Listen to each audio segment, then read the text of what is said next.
Hello friends, welcome to my channel. आज हम सीखेंगे 46 छाती की कुर्ती कटिंग। बहुत इजी टिप्स हैं, अगर आप पूरी वीडियो फॉलो करेंगे तो आपको समझ में आएगा। तो मैंने यहाँ पर पहले अस्तर पे कटिंग करी है, जिसमें मैंने पहले 6.5 इंच तो मैंने तीरा लिया है और 7 इंच का मैं आर्म होल कट कर रही हूँ। अब मैं इसका पहले बॉक्स बना रही हूँ इस तरीके से। मैं बहुत इजी और इजी स्टेप में और स्लो करके आपको वीडियो दिखा रही हूँ ताकि आपको समझ में आ जाए, क्योंकि ये बड़ा नाप है। तो अब हम जो इसकी कमर का नाप लगाएंगे वो छाती से 8 इंच पर लगाएंगे और उसके नीचे भी हिप साइज़ भी हम 8 इंच पर लगाएंगे, क्योंकि हमारे हैवी साइज़ है। तो हैवी साइज़ होने की वजह से एक एक इंच हमारा बढ़ जाता है। अगर हम small size medium size cut करते हैं तो उसमें हम 7, 14 और 21 पर लगाते हैं, लेकिन यहाँ पर जो रहेगा वो रहेगा 7.5, 15 और 22 पर। तो मैंने अगर हम बिल्कुल ऊपर से आर्म होल से तीरे से हम अगर लेते हैं तो इस तरीके से नाप होगा। तो मैंने 8 इंच पर और नीचे मैंने फिर से 8 इंच का, मतलब तीनों नाप में मैंने 8-8 इंच का गैप लिया है। अब हमें जो आर्म होल की कटिंग करनी है वो हमें 2 इंच पर करनी है।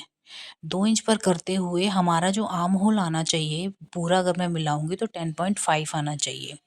अब मैंने छाती का माप लिया, 46 हमारी छाती है, तो मैंने यहाँ पर 11.5 इंच का नाप लगाया है। उसके बाद मैंने 2 इंच एक्स्ट्रा लिया है और जो मेरी कमर है वो है 39 इंच। तो मैंने यहाँ पर 10.5 इंच का मैंने निशान लगाया है और फिर 2 इंच मैंने एक्स्ट्रा लिया है। ये मैं अस्तर पे कटिंग कर रही हूँ, मेन फैब्रिक मैं आपको बाद में दिखाती हूँ। और जो हमारा हिप साइज़ है वो है 48 इंच। तो 48 के लिए मैंने यहाँ पर 12.5 या 13 इंच पर भी आप लगा सकते हैं मार्क। तो अब मैंने सबसे इसकी लंबाई जो हमारी कुर्ती की है वो है 42, लेकिन हम अस्तर में हमेशा थोड़ा कट करते हैं शॉर्ट। तो मैंने यहाँ पर मेरी 42 इंच है, तो मैंने यहाँ पर 38 इंच की मैंने कटिंग करी है अस्तर की, क्योंकि ये हमारा 4 से 5 इंच कुर्ती से छोटा ही होता है अंदर का अस्तर जो होता है। अब मैंने इस पर स्ट्रेट लाइन करते हुए इसको मिला लिया और ये जो निशान है मैं आपको इस तरीके से मिला के दिखा रही हूँ। आप इसे मिला लें। कई बार गलती से अंदर वाले निशान पर कट हो जाता है और हम मार्जिन नहीं कट कर पाते हैं, हमारे एकदम स्किप हो जाता है।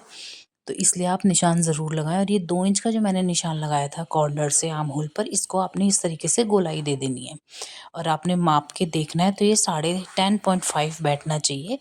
अब इसका जो मैंने बार बार, मैं इसलिए पूरा बार बार इसलिए देख रही थी क्योंकि इसमें टेढ़ा मेढ़ा ना हो गया हो। अब मैं इसकी कटिंग करके दिखाऊंगी आपको। नॉर्मल इसी नाप पर आपने कटिंग कर देनी है। आर्म होल की जो फ्रंट आर्म होल की कटिंग होगी वो आपको मैं फ्रंट का पल्ला जब कट करूंगी तब बताती हूँ। इस तरीके से आपने कटिंग कर लेनी है इजीली। और ये अस्तर मैंने ना जो सिकुड़ता नहीं है अस्तर, मैंने उस अस्तर का यूज़ किया है।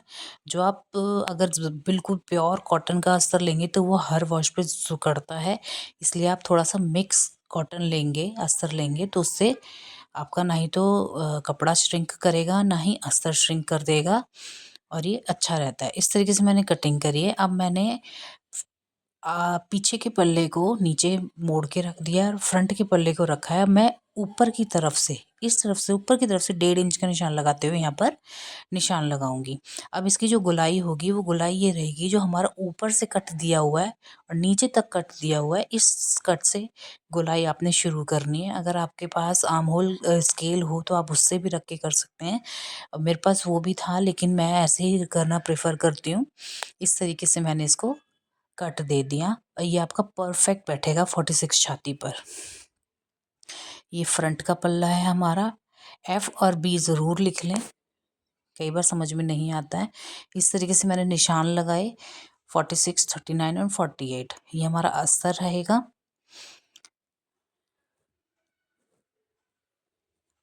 अब हमें स्लीव्स की कटिंग करनी है। तो स्लीव्स की कटिंग में हमने पहले स्लीव्स का नाप ले लेना है। आपको 10 लेनी है, 12 लेनी है, 13 इंच लेनी है। पहले जितना भी आपकी स्लीव्स की लेंथ है उस पे आप इस तरीके से सीधा निशान लगा लें और आपने 10.5 इंच लेते हुए आपने वहाँ पर आर्म होल की कटिंग करी थी, तो उसी का नाप लेते हुए आपने यहाँ पर भी कट करना है। पहले मैंने इसको 10.5 बैठ रहा है कि नहीं बैठ रहा, पहले मैंने इसको नापा है, नहीं बैठ रहा था तो मैंने कपड़ा और थोड़ा बढ़ाया। अब जब हम 40 प्लस की बाजू की कटिंग करते हैं तो हम यहाँ पर 3 इंच की काट डालते हैं।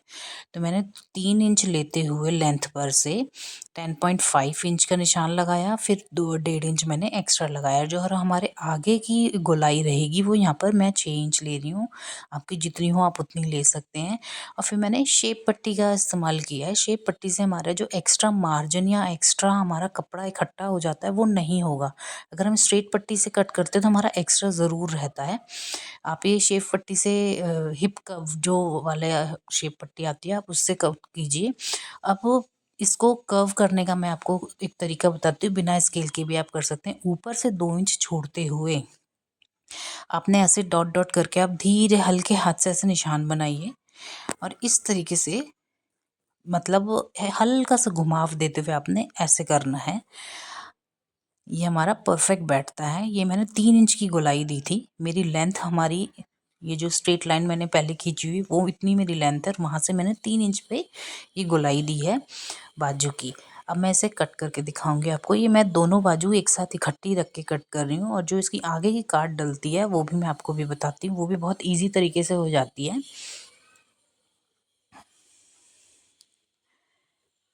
इस तरीके से आपने हल्के हाथ से कट कर देना है। एक्चुअली मेरा नीचे भी वेलवेट का कपड़ा था, इस वजह से मुझे थोड़ा संभल के काटना पड़ रहा था कि दोनों ना कट जाए। इस तरीके से मैंने ये कट कर लिया। अब हम बाकी का फैब्रिक हटाएंगे और उसके बाद मैं आपको आगे की काट डालना सिखाऊंगी। इसमें आपने ऊपर से फिर से 2 इंच छोड़ना है और आपने इंची टेप लेना है और आपने सिर्फ 1 इंच की काट डालनी है। 1 इंच ऐसे रखेंगे आप सेंटर में, बाजू के सेंटर में, और 2 इंच छोड़ते हुए आपने हल्की सी गोलाई देते हुए जो हमारा मार्जिन वाला पॉइंट है वहाँ तक आपने इस तरीके से आ जाना है। आपका ऐसे पूरा नीचे तक आना चाहिए, आपने आधे में ही नहीं छोड़ देना है। ये जो आप अब काट डाल रहे हैं 1 इंच की, बिल्कुल नीचे की सिलाई के पॉइंट तक आना चाहिए। इस तरीके से आपने ऊपर के 2 पल्ले पकड़ने हैं, जैसे मैं आपको इस वीडियो में दिखा रही हूँ। इस तरीके से आपने पकड़ने हैं, फिर आपने कट लगाना है। ध्यान दीजिएगा आपकी दोनों तरफ की बाजुएं ना कट जाएं। इस तरीके से आपने हल्के हाथ से कट कर देना है। देखिए मेरे ऊपर के 2 बाजू का कट हुआ, नीचे के रह गया है। इस तरीके से कट कर देंगे आप तो परफेक्ट बैठेगी आपकी फिटिंग भी। अब मैंने इसे मेन फैब्रिक पर रखते हुए इस तरीके से इसको कट कर दिया है और फाइनल लुक इस तरीके से है। सिलने के बाद यही सेम मैंने गला बनाया है, यही बाजुएं। Thanks for watching, please subscribe my channel.